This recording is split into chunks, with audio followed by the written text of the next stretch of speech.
going to do DIY wall piece with the help of Tanu. So do subscribe to my sister's channel And hit the bell icon and give this video a big thumbs up. So let's get started.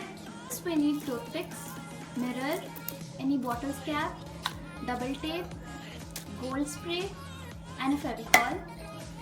Now we will gold spray this toothpicks.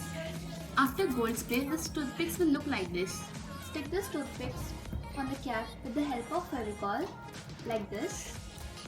Now we will stick these toothpicks or cap in a circular manner and mirrors at the center with the help of Fevicol.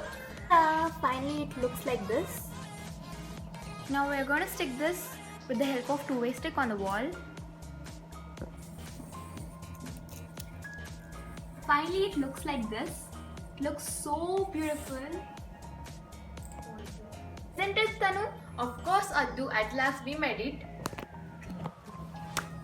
Thank you for watching this video. My next video. Bye!